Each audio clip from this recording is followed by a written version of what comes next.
Hai, selamat datang di Cinema.21 bersama saya Denny Sadi Suara. Dan hari ini kita masuk ke sesi paling asik dari Ngasik Ngabuburit Asik bersama Cinema.21. Saya Denny Sadi Suara di hari kedua menjadi host untuk take over Ngasik ini. Pengen ngasih tahu kalian untuk tetap semangat, tetap berpuasa bagi yang menjalankan, dan tetap sehat. Ya mudah-mudahan ya, karena semua di luar sana lagi PSBB. Dan saya juga pengen ngomong bahwa saya kangen ke bioskop seperti kalian semua. Haha. Oke, untuk menemani Ngasik kali ini, saya akan ditemani seorang sutradara.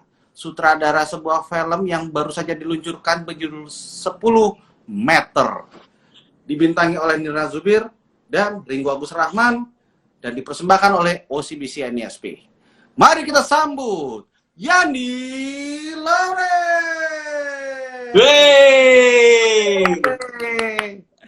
Oke, ini dia Yandi Lawrence. Apa kabar Yandi?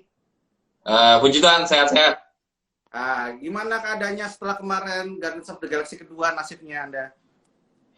Wah, sebenarnya di awal tuh ini sih, gue di awal tahun 2020 itu sudah sangat optimis menyambut tahunnya, terus udah nyiapin film panjang kedua, yang udah ditulis 2 tahun nulisnya, akhirnya bisa syuting, dan persis di bulan April harusnya praproduksi. Serius loh? Jadi ketika mau promosi masuk bulan April itu gue galau banget, gak ngapa-ngapain, kehilangan nafsu makan, apa segala macam, karena udah high expectation gitu nulisnya. Ternyata pandemik, terus harus kayak gitu. Gue 2 minggu awal tuh denial sih sebenarnya. Jadi outputnya adalah marah, males-malesan. Udah, sampai akhirnya gue coba kenal gue kenapa ya gitu. Terus lama-lama coba menerima situasi. Tidak lama kemudian, di kontak sama teman-teman dari OCBC. Ditanyain. Gitu. Di kontak ngapain tuh ceritanya? Ceritain dong. Tolong kreditnya segera dilunasi. Gue di kontak terus bilang, Mas Andi ini lagi pandemi gini kan, iya, mungkin nggak kalau kita bikin sesuatu sama-sama gitu. Hah, bikin apa gitu? Bikin film pendek. Wah, menantang sekali ya. Jadi bikin film pendek, syuting tapi tidak boleh keluar, harus tetap dari rumah. Mungkin nggak? Gue waktu itu dapat beberapa idenya, tapi oke, gue coba pikirkan ya gitu. Dan ketika dikasih waktu kesempatan ini, yang pengen gue ceritain adalah ya curhat pengalaman pribadi aja tentang, karena gue merasa kayaknya yang kita nih yang bekerja di rumah aja itu secara tidak sengaja kayaknya di rumah aja rebahan kamu menyelamatkan dunia gitu. Kalau bosan stres, masalah kamu cuma bosan stres, tidak boleh stres gitu. Jadi kayaknya ada perasaan atau jiwa orang-orang yang di rumah aja itu terabaikan, nggak boleh stres, nggak boleh bosan. Padahal kan dalam situasi seperti ini, baik yang tim medis, baik teman-teman yang masih harus kerja keluar, baik yang di rumah, semuanya berharga, semua jiwa dan pikiran mereka juga patut kita hargai. Oleh karena itu, saya kepikiran lah buat ngangkat cerita ini, gitu. Oke, asik. Nah, ide ceritanya itu apakah berarti sangat dekat ya, dari kehidupan kamu ya, dari kegelisahan kamu ya? Betul, betul. Tapi kamu sempet nggak sih sampai misalkan ngecek ke teman-teman yang lain, kamu ngerasa hal yang sama nggak sih? Ngecek. Sebelum ini jalan juga sebenarnya sama Ringo Nirinanya juga saling ngecek, dan kebetulan situasi mereka ya begitu. Jadi ketika dibuat cerita, berangkatnya dari ide situasi mereka. Saya dan Ringo tuh memang yang males-malesan waktu itu, jadi kita video call bertiga. Karena kan kebetulan memang lagi jalan persiapan film panjang gitu, jadi sering kontak-kontakan. Ya gitu, maksudnya dia nggak mandi, saya nggak mandi, hanya Nirina yang cerah, bersinar, optimis menghadapi hidup di rumah aja hari demi hari. Lalu jadi ngobrol, lalu kok gitu sih, latih pula pembicaraan itu. Oke. Luar biasa. Berarti memang yang punya masalah awal itu dari kalian bertiga, itu lu sama Ringo ya? Dan begitu sesuatu yang berbeda dari Nirina dalam menghadapi situasi ini, itu yang dijadikan ide akhirnya. Benar. Oke. Nah, persiapannya berapa lama itu waktu itu untuk film 10 meter ini? Persiapannya 3 minggu. Jadi seminggu pertama itu development, 2 minggu kita jalan praproduksi bersama dengan kita reading, dan itu tuh udah jalan hunting, reiki, semua proses-proses yang harusnya kita lakukan kalau kita syutingnya tidak di rumah saja kita lakukan, cuma bedanya dilakukan dengan cara virtual. 3 minggu total sampai jadi. Total 3 minggu. Sama editing 1,5 bulan lah, sorry. Lama juga ya. Lama juga. Ya, Berarti emang benar-benar dipersiapkan secara matang nih ya. betul, betul. Emang kalau misalkan dari elunya sendiri nih ya, yang berubah dari lo pas awal-awal pandemi nih Andi dengan sekarang, soalnya kayaknya gue lihat sekarang lo sudah agak mulai menerima, itu yang beda apa ya? Yang beda itu ini sih deh, kayak jadi kayak filmnya ya selalu ngasih analogi.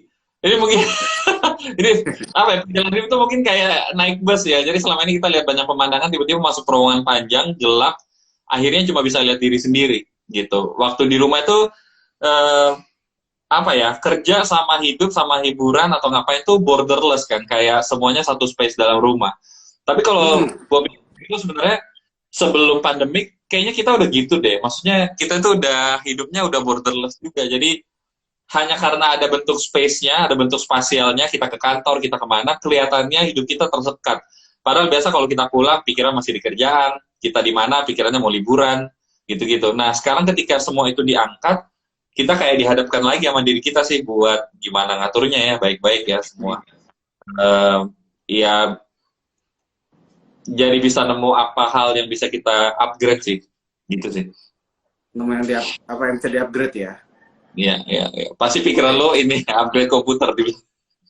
Iya, tahu nggak? Tapi itu gue lakuin.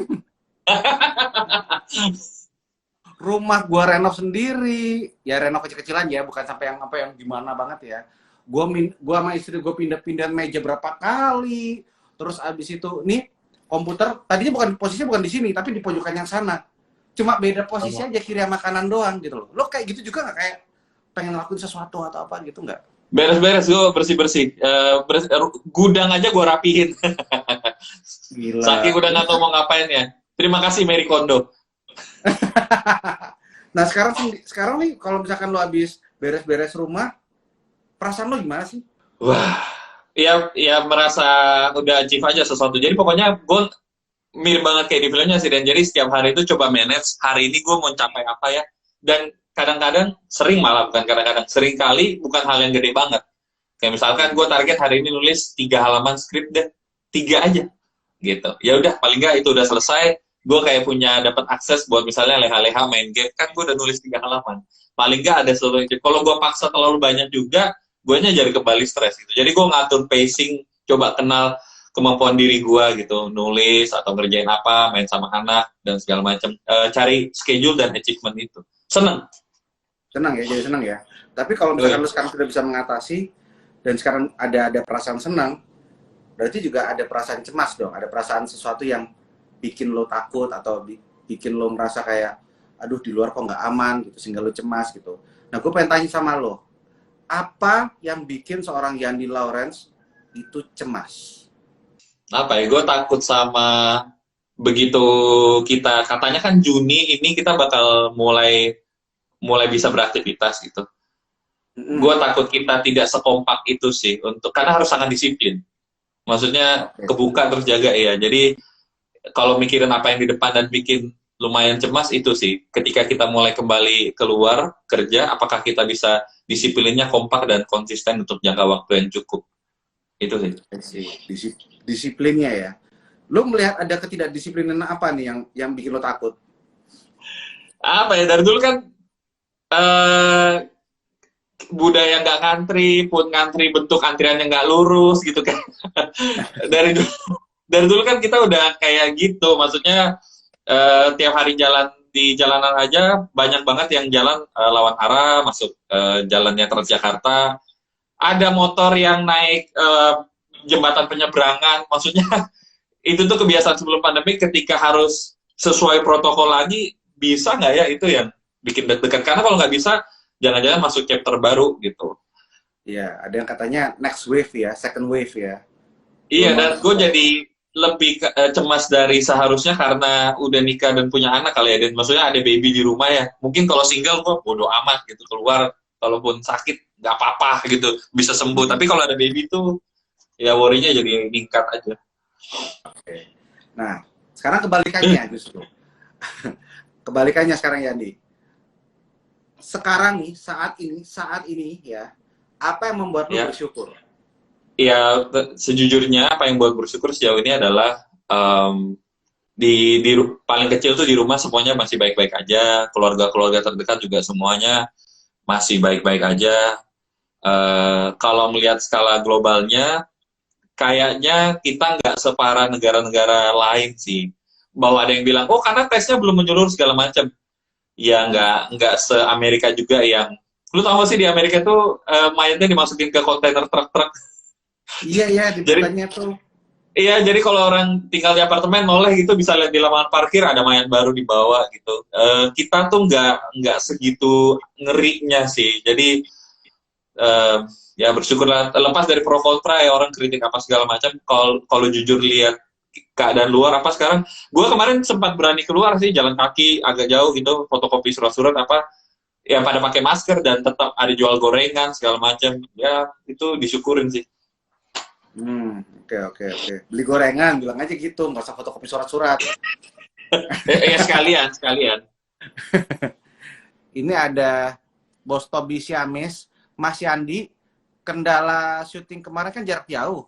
Ada kendala nggak? Ya. Gitu. Dan rencananya 10 meter itu mau dijadiin web series nggak? Gitu. Wah, kemarin ada yang nanya sih begitu.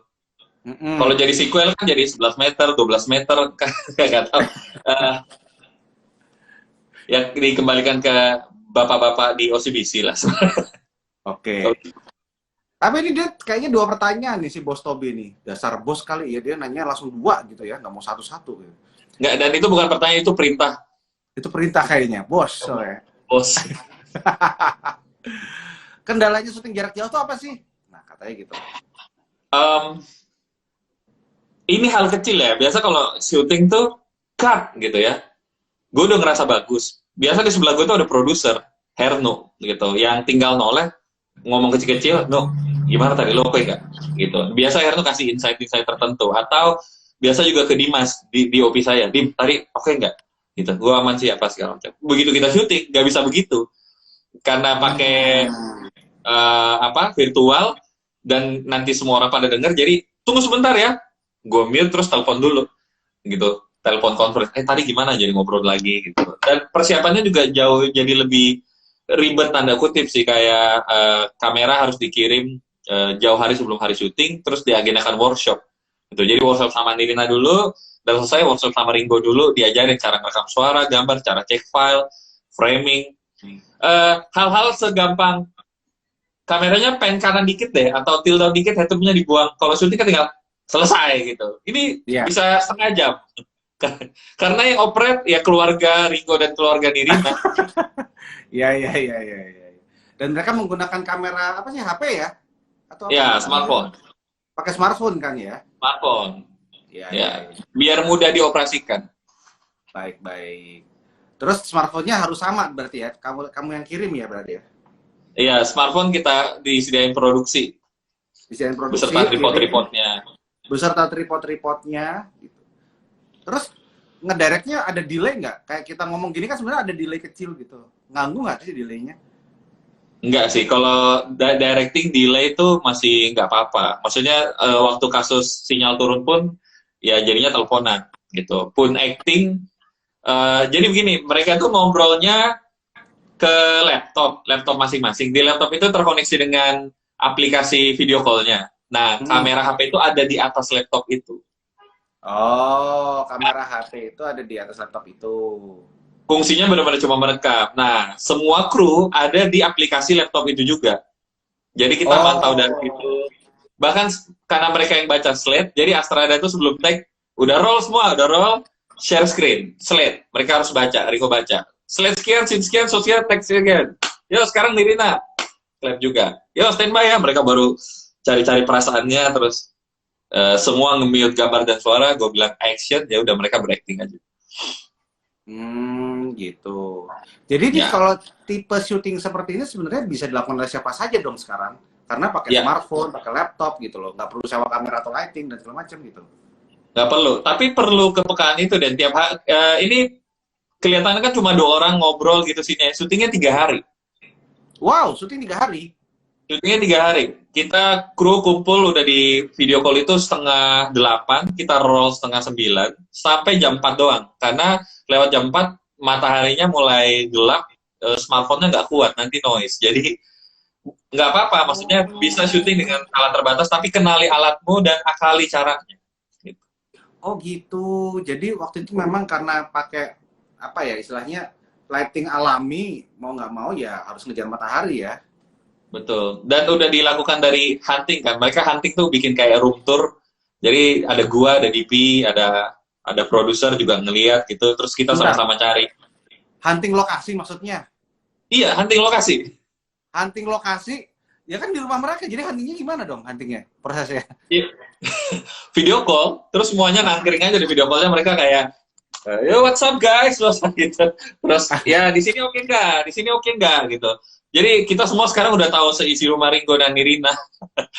terus kita pilih lah di sini deh, kayaknya yang bagus gitu. Gitu.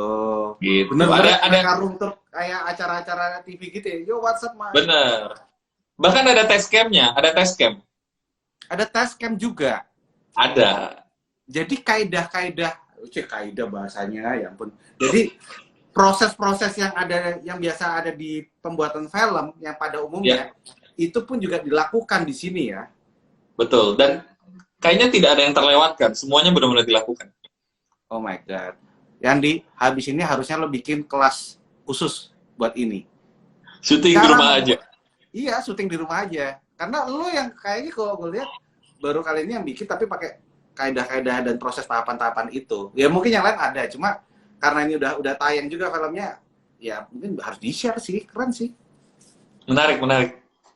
Dari Nopal Lovers, apa sih new normal Dokter Mas Yandi, dari Mas Yandi saat musim pandemi ini? New normal apa sih new normal? New normal menurut lo tuh apa sih gitu? Sebenarnya terminologi new normal yang dimaksudkan nanti setelah mulai dibuka dan banyak protokol itu kan. Itu. Tapi kalau yang nanya juga merasa sekarang udah new normal kok, ini udah normal yang baru nih di rumah. Ya itu menurut saya new normalnya adalah kita harus berhadapan dengan diri kita sendiri. Maksudnya gue dari dulu tuh nulis hantunya selalu deadline. Jadi kayak nulisnya kok bisa lama, kalau tiba-tiba deadline-nya mepet, tiba-tiba ada aja idenya. Nah sekarang tuh deadline, disiplin, apa segala macam seakan dilepas dulu sementara selama kita di rumah. Nah kita bisa nggak sih coba tanggung jawab sama diri sendiri dan ini saya ngomong gini kelihatannya keren, pas jalan ini susah, susah banget gitu. Jadi pasti susah lah. Tapi gimana menurut lo? Susahnya itu di ngedisiplinin diri. Apakah lo ada misalkan ya salah satu cara mendisiplinkan diri adalah menata waktu kan sebenarnya. Nah, gue pengen tahu dong Yandi Lawrence itu supaya bisa tetap berkarya dan relax di rumah selama pandemi ini. Timeline-nya tuh ngapain aja lu seharian? Pengen tahu gue. Gue bangun biasa jam 5. Oke. Gue berdoa dulu. Ya. Habis itu gue bersiap-siap karena sekitar setengah 7 jam 7 anak gue bakal bangun. Oh gitu. Oke, jam 7 bangun anak lo. Jadi gue shift jaganya pagi, soalnya dia masih nyusu kan. Jadi istri gue kurang tidur mulu. Nah jadi gue pasti pagi tuh urusannya ganti popok, kasih sarapan, ajak main. Gitu sampai biasa jam 10, jam 11. Nah istri gue udah bangun, udah sarapan segala macam. Gue bilangnya tag team kayak Smackdown. Tag team. Operan. Gitu. Nah itu gue biasanya mandi, habis itu gue berpakaian seperti sekarang nih, pakai celana panjang, pakai celana panjang di rumah. Pakai, ini pakaian yang gue pakai kalau gue pergi kantor, jadi gue pakai di rumah. Oh gitu, supaya apa? Gue menyadari gue ini kedisiplinannya rendah ya, jadi gue perlu hal-hal yang memaksa memojokkan gue untuk kerja sekarang. Gitu kayak gue kerja di ruang kerja ini itu ada jam, tapi gue tetap pakai jam tangan supaya terasa pergi kerja kan, semuanya lagi pakai. Bahkan sebelum masuk ruangan ini gue pasti pamit cipika-cipiki dulu, papa pergi kerja dulu ya.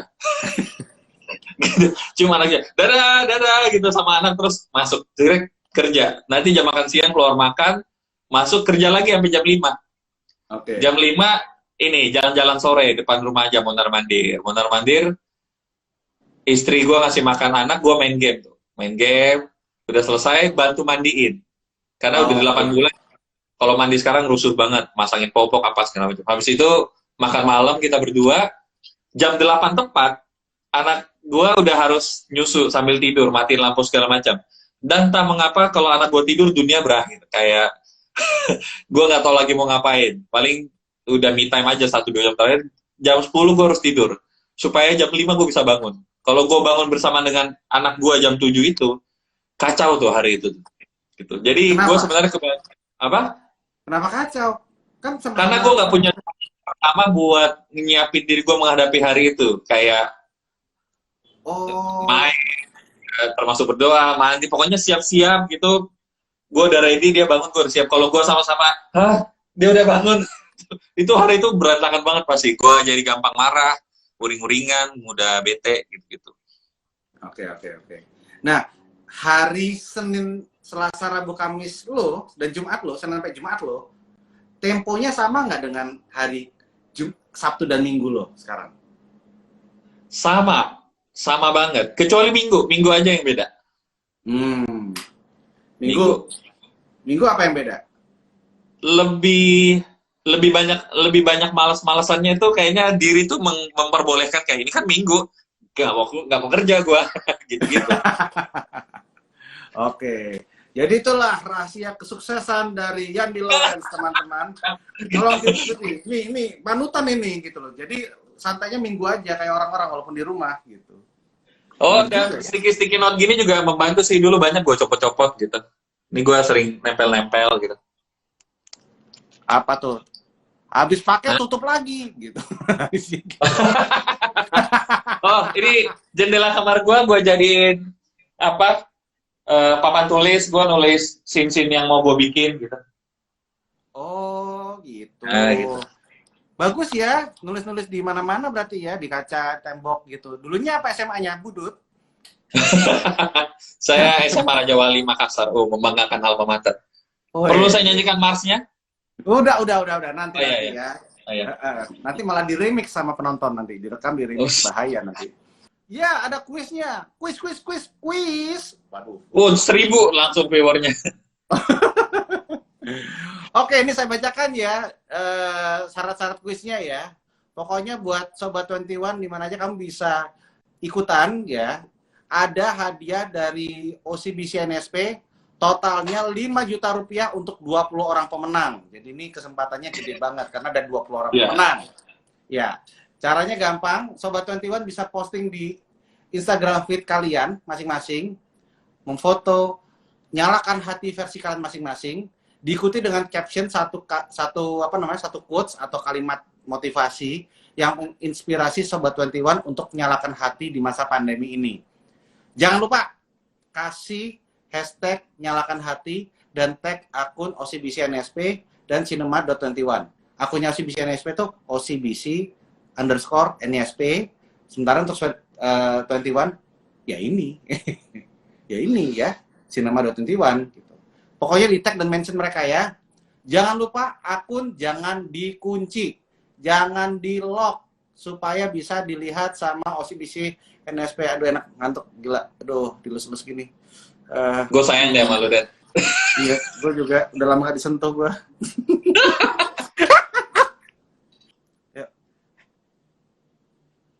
Wow. Ya.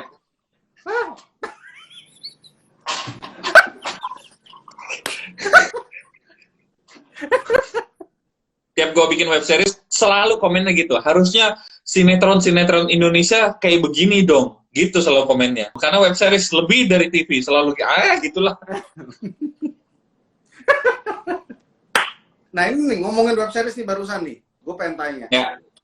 Lu ada nggak rencana untuk bikin audio series atau podcast kayak orang-orang sekarang? Mau deh, cuma gue jujur nggak tahu mau ngomongin apa. Sama, ya itulah tipikal orang mau jam ke content creator terus takut-takut bingung gitu. Kalau lu sendiri bikin gak sih podcast? Gue lagi merencanakan satu. Jadi gini, ini baru rencana gue ya, baru hipotesa gue lebih tepatnya gitu. Hipotesa gue adalah di kala pandemi seperti ini, kita kan nggak bisa syuting atau kita sulit lah gitu loh. Paling kalau misalkan mau syuting ya kayak lo gitu konsepnya, harus dari rumah masing-masing, konsepnya seperti itu, ya kan?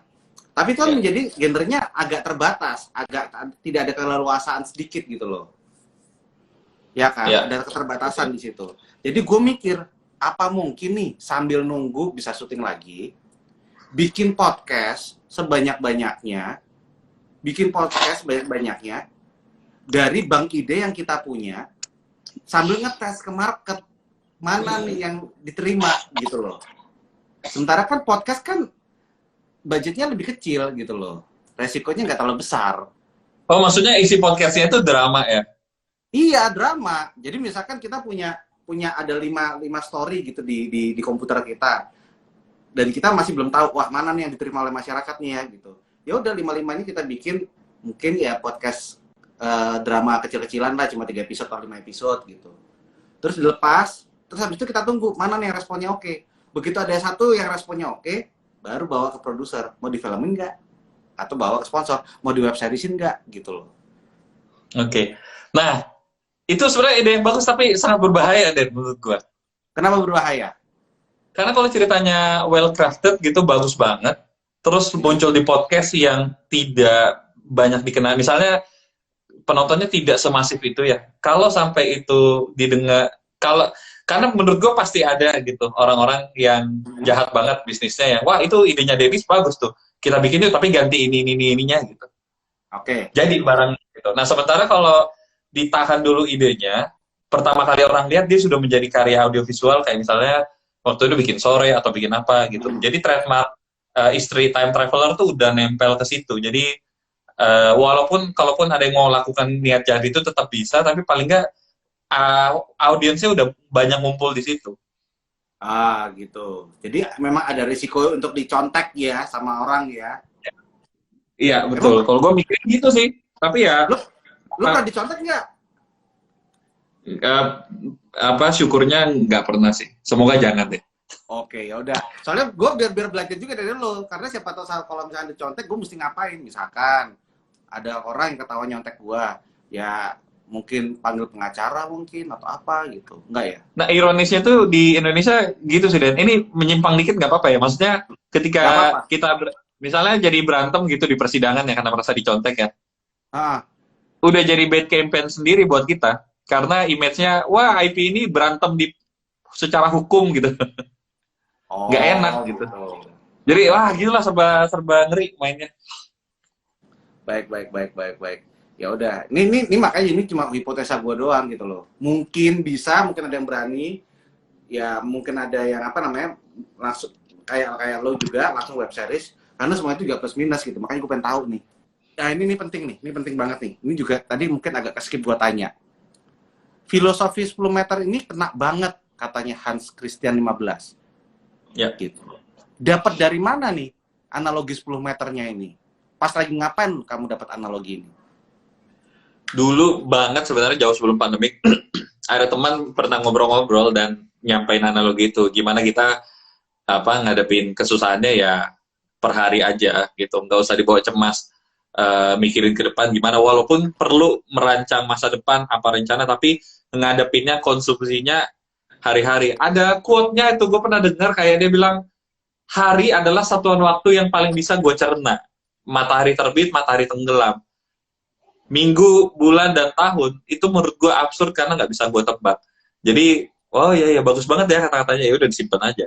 Nah waktu reading sebenarnya di draft, bahkan ini 8 draft skripnya tuh 8 draft, dan di draft ke-4 ke-5 aja tuh belum ada tuh analogi mobil 10 meter itu. Sampai selesai reading, Ringonya ngobrol yang kayaknya ini endingnya masih kurang ya. Gue as a Ringo di dalam karakter ini merasa belum reveal sesuatu buat gue jadi lebih baik gitu. Apa ya, gimana ya, ya ngobrol-ngobrol, sempat nanya psikolog juga, dan memang ketika tidak ada kepastian, psikolognya mengarahkan jawabannya adalah ikhlas dan mesti ke agama, ke Tuhan katanya gitu.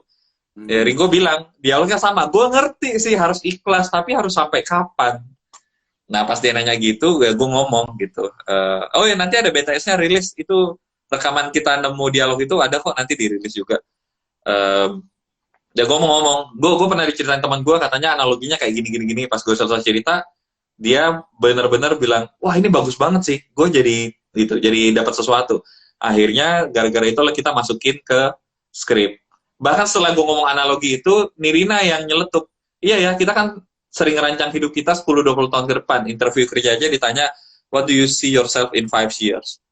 Gitu. Ya sekarang, let's see ourselves for today ya. Itu dialog yang terjadi waktu kita development, bukan buat bikin skripnya, tapi buat curhatan satu sama lain aja. Terus, ih bagus nih, masukin ke dialog ya. Gitu. Wow, oke.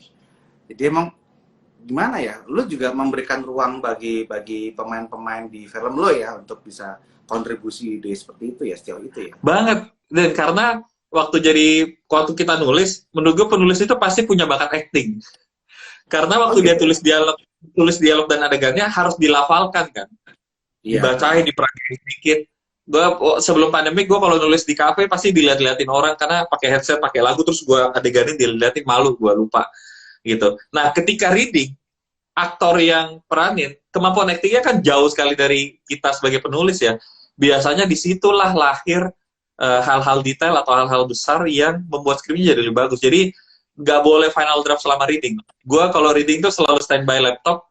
Kalau mereka nyeletuk apa, improv pasti gue catat terus bicarain, ini bagus tadi lo improvnya, kayak gini yuk. Tapi gue termasuk penulis sutradara yang cukup ketat di dialog. Jadi pemain tuh harus teks sekali, kalau mau rubah, ya usulin terus kita catat perubahannya. Gitu. Oke. Jadi pada saat lo syuting sekalipun, pas kemarin di 10 meter gitu, ada nggak perubahan yang terjadi di tengah-tengah syuting, perubahan naskah? Kemarin bisa dibilang tidak ada, kecil-kecil aja, kata-kata yang kebalik, kata-kata hilang sedikit, tapi setelah gua cut kayaknya masih oke. Yang paling berasa perubahannya kecil tapi manis itu malah Bjorka. Kenapa yang Bjorka? di ending dia nyapa, terus udah dia balik, dia manggil sekali lagi, baba, ayo makan. Itu improve-nya dia, dan wah kok timingnya pas jadi manis. Ya bungkus kita. Oke, berarti memang kayaknya Bjorka ini ya patut dipertimbangkan ya. Jago dia. Udah jago ini ya kayaknya ya. Ya iyalah. Bibit bebek bobot itu dua-duanya itu orang tuanya soalnya. Sebelum kita tutup, gue juga pengen ingetin ke teman-teman untuk menyalakan hati ya dengan cara ke websitenya OCBC NSP di tiitb.com/menyalakan hati, karena di sana ada e-journal yang menjadi pendamping film 10 meter ini. Nah, di dalam jurnal ini tuh ada insight-insight tentang mental health issues, terus habis itu ada gimana caranya mengenali dirimu, dan juga ada advice bagaimana cara untuk menghadapi segala ketidakpastian di situasi seperti ini. Dan mudah-mudahan itu bisa mengobati rasa cemas dan kebosanan kamu semua yang ada di sini, supaya lebih mentalnya lebih sehat aja. Karena kalau kita nggak stres, kita lebih happy, kita lebih ikhlas menerima gitu, ya kita bisa menjalani hari-hari tanpa harus beban berat gitu loh. Imunitas kita pun juga bisa bertambah baik. Ada Iva Fahir. Siapa? Ada Iva Fahir itu musik komposer gue di Keluarga Cemara. Katanya mau mewek nonton 10 meter, dasar kau pasus. Iva, thank you udah nonton. Nah gitu, ini Bos Tobi juga gitu, diulang-ulang masih saja mewek gitu. Terus Joshua Vincentius, syarat dan ketentuannya ditaruh lagi di GCBC dong gitu. Oke, tapi di follow ya, awas nggak follow, awas. Dan sebagai penutup, gue merasa senang sekali, bangga juga sama teman-teman dari OCBC karena apa yang dilakukan tuh menyeluruh sekali. Jadi teman-teman tuh bisa nonton filmnya, cek di YouTube kayak tadi Denny sudah bilang. Intinya kan mau bicara tentang that's okay if you're not okay. Dan setelah nonton websitenya itu dia menyediakan fasilitas konseling ya kalau nggak salah ya. Iya, ada ngobrol gitu ya. Nanti bahkan ada jadwalnya nanti. Iya, dan teman-teman bisa mengakses itu. Jadi menurut gue campaign-nya menyeluruh banget. Maksudnya benar-benar care gimana kita di rumah mental health-nya kejaga gitu. Karena mental health penting banget. Kalau nggak dijaga nanti jadi bola salju kemana-mana. Jadi berantem, jadi apa. Jangan-jangan pandemi selesai, hubungan keluarga rusak. Wah, ya jangan Jadi ya. sampai tuh. Iya, betul. Ya, seperti kita juga nggak mau berpisah, ini akan live selamanya. Iya, di sini. Sorry ya, Yandi sudah mengganggu waktu main gamenya. Oh, enggak. Bayi. Oh, bayi. Halo. Hai, apa kabar? Papa lagi ngobrol aja sama si jam ini, nggak ngapa-ngapain, nggak bantu kamu, cuma main game, seneng-seneng, kamu dilupakan, gitu. Wow, Inception. Pas gede, aku nggak tahu kenapa aku tetap benci sama ayah gitu. Denis Adiswara menanamkan kebencian sejak usia dini.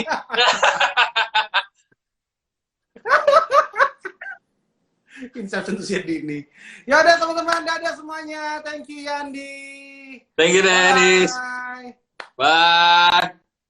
Stay safe, stay healthy juga teman-teman semua yang nonton. Asik kan videonya? Jangan lupa like, subscribe, dan komen ya. Sampai bertemu di video selanjutnya.